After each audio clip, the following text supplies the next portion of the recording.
Alors la question, les États-Unis ont-ils vraiment utilisé le pouvoir de s'endetter sans fin pour tout acheter?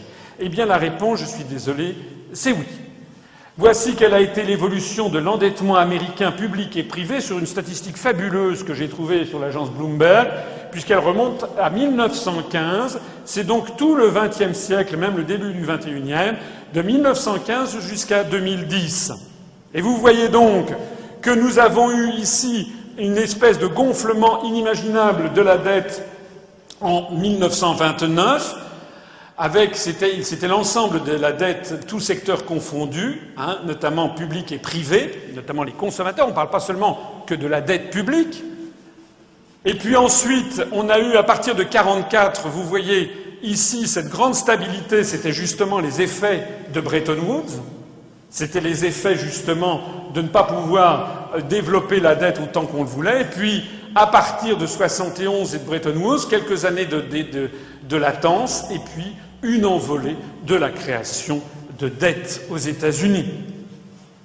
Il faut bien voir que le total de l'endettement public et privé a dépassé 400% du PNB en 2009, dépassé sans doute 500% en 2011. Et je rappelle que ce pourcentage est donc très largement supérieur à celui qui avait été atteint lors de la grande crise des années 30. Et je rappelle aussi que en France, l'endettement public, on focalise toujours sur l'endettement public. Je vous ai expliqué d'où il vient, c'est-à-dire essentiellement de taux de paiement d'intérêt indus que l'on s'est obligé à verser à des banques privées pour faire le même boulot que ce que faisait gratis la Banque de France. Mais sinon, la France est un pays très peu endetté, puisque, au total, l'endettement public et privé de tous les acteurs en France, c'est-à-dire à la fois l'endettement de l'État, des collectivités publiques d'une part, des entreprises d'autre part, et des particuliers enfin, atteint 150% du PNB. Ça veut dire quoi tout ça? Ça veut dire que la France est beaucoup moins endettée que les États-Unis. Et pourtant, et donc que la facilité dollar a transformé les États-Unis en une économie d'hyper-endettement. C'est pas la France qui est en faillite, ce sont les États-Unis. D'ailleurs, je faisais cette planche, je la présentais il y a déjà 6 ou 7 ans, dans d'autres cénacles, devant des chefs d'entreprise qui considéraient que j'étais un peu excessif. La suite des événements m'a donné raison. Maintenant, plus personne ne nie, mais rappelez-vous, il y a 4 ou 5 ans, on nous donnait les États-Unis en monnaie. Maintenant, plus personne ne nie ceci. Et justement, pourquoi n'a-t-on pas cessé de nous dire que la France était en faillite et qu'il fallait prendre modèle sur les Américains? C'était le rapport de Camdessus, Michel Camdessus de novembre 2004, le rapport Pébreau de décembre 2005, L'expansion, la France en faillite, tous ces livres qui sont sortis de Rémi Godot, La France en faillite, 1000 milliards, tous ces livres, toute cette promotion médiatique qui a visé à faire croire aux Français que leur pays était le dernier des derniers. Et quelle était la conséquence de tout ça?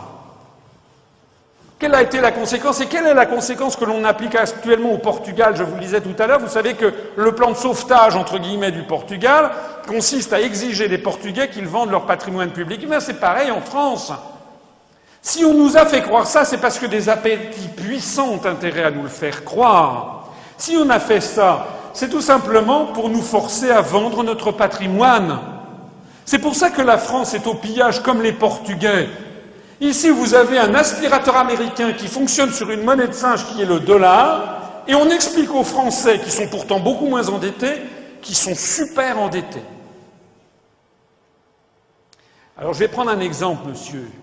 Vous trouvez, moi je connais une vieille dame, et ça c'est un exemple vrai, une très vieille dame, elle a 102 ou 103 ans, elle est propriétaire d'un manoir qui est à côté de Dinard, en Bretagne, qui est au bord de la mer, c'est un parc avec des arbres centenaires. Et elle a un accès direct à la plage. C'est quasiment une plage privée. Vous savez qu'il n'y a pas de plage privée en France, c'est interdit. Il y a notamment par les lois sur la protection du littoral. Mais de fait, de facto, comme on ne peut pas y avoir accès très difficilement par d'autres, c'est quasiment sa plage privée. Elle a 2 ou 3 hectares, des arbres centenaires et un manoir en granit de Bretagne. Et cette dame, elle voit passer régulièrement des agences immobilières les unes après les autres qui lui proposent. Elle a des Américains, elle a des Saoudiens, elle a des ci, elle a des ça, des princes arabes, des manias hongkongais, tout le monde veut lui acheter. Et il n'y a pas de limite. Le problème, c'est que cette dame, elle a 103 ans, c'est son truc, et elle ne veut pas le vendre. Elle est têtue comme une mule. Ah, c'est son droit, elle ne veut pas le vendre. Donc ça, c'est le dernier obstacle. Et comment pouvez-vous forcer à vendre quelqu'un qui ne veut pas vendre? Eh bien, les Américains, ils ont trouvé la solution. Il faut faire croire à la personne qu'elle est en faillite. Donc il faut aller voir la dame, qui évidemment à 103 ans, elle n'a plus tout à fait toutes ses facultés, quoique. Et il faudrait aller la voir en lui disant « Mais mamie, t'as pas payé ta taxe foncière. Et là, t'as vu, t'as un découvert à la banque, mais mamie, t'es très très en faillite. » Et si la mamie, elle a un peu perdu la tête, elle dit « Ah, mamie, qu'est-ce que je peux faire ?» Mamie, il n'y a pas d'autre solution que de vendre. Et si elle a un peu perdu la tête, elle va en effet vendre ce qu'elle ne voulait pas vendre, parce qu'on lui a fait croire qu'elle était vraiment en faillite. Mais c'est ça qui se passe. Hein. C'est ça qui se passe. Les Américains, qui sont 4 à 5 fois plus endettés, la société américaine, que la société française, mais qui détiennent tous les médias en France, forcent la France à vendre ses autoroutes, EDF, Gênes+, des tableaux de maître, des immeubles appartenant à l'État. Et qui est-ce qui rachète? Pas que. Il y a aussi des Chinois, des Indiens, etc. Mais essentiellement, des fonds de pension américains, dont l'argent ne vient que d'une escroquerie générale. Hein? Donc ça, c'est quand même l'une des choses, enfin, c'est l'une des plus grandes escroqueries mondiales qui existent, c'est que nous sommes en train de vendre notre patrimoine à des représentants, à des émanations, à des sociétés émanant d'une société beaucoup plus endettée. Alors, il faut comprendre comment ça marche pour bien comprendre le mécanisme. Par exemple, vous avez American Funds, qui est un fonds de pension, celui de tous les pensionnés, de tous les fonctionnaires retraités de Californie. American Funds a pris des plaques dans le capital de Veolia Eau, de Vivendi Eau, de Thales, qui est une entreprise française en matière d'armement, de Schneider Electric, de Michelin, de Bouygues Télécom, du groupe Accor, notamment.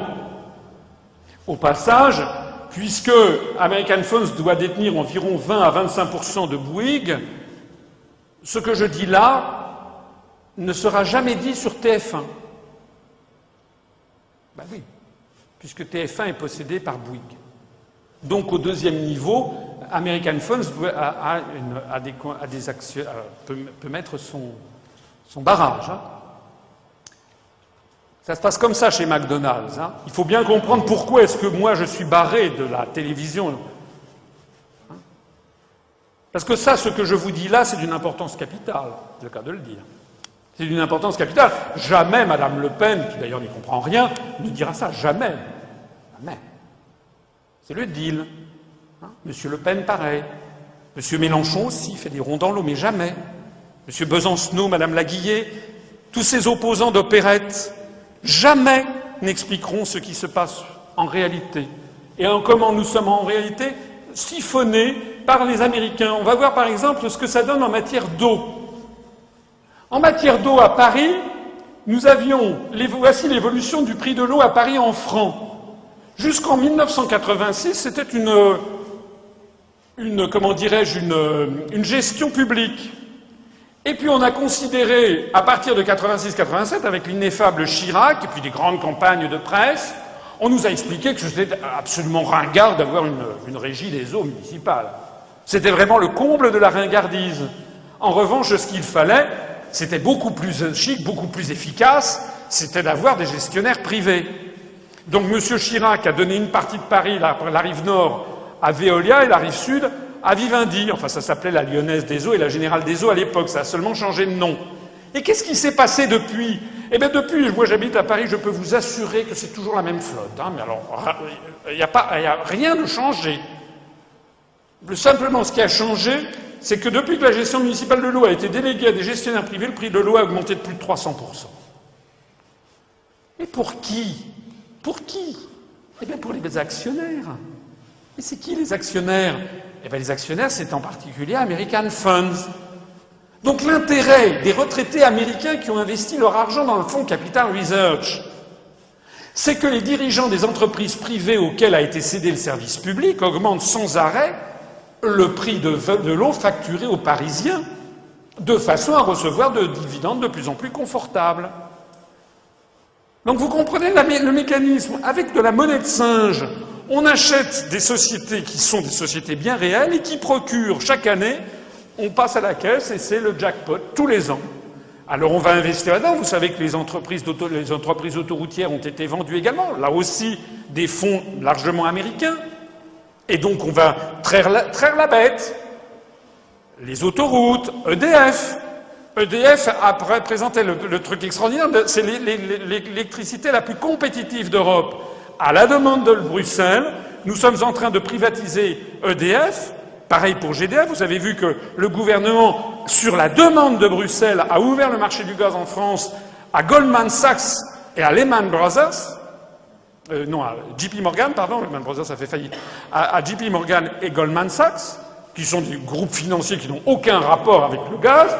Et quelles sont les conséquences que nous en percevons actuellement? Eh bien, c'est constamment une augmentation du prix du gaz et bientôt de l'électricité.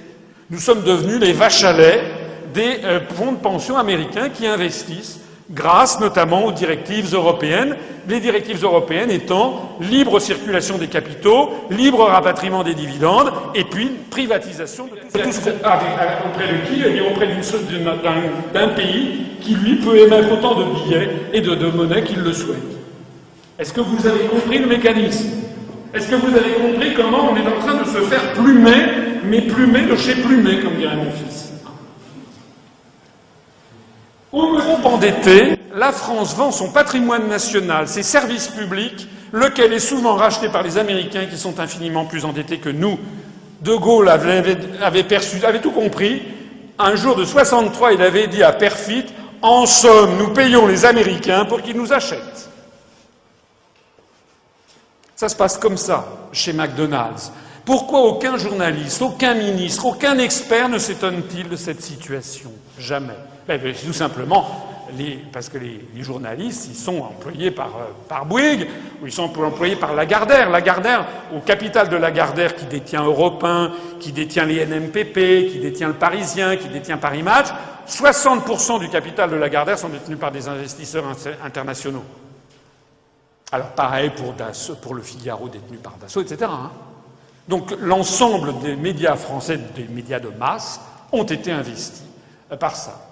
Donc je rappelle que tout ceci se fait avec la complicité extrêmement active de la Commission et de l'Union européenne. C'est l'article 106 du traité sur le fonctionnement de l'Union européenne.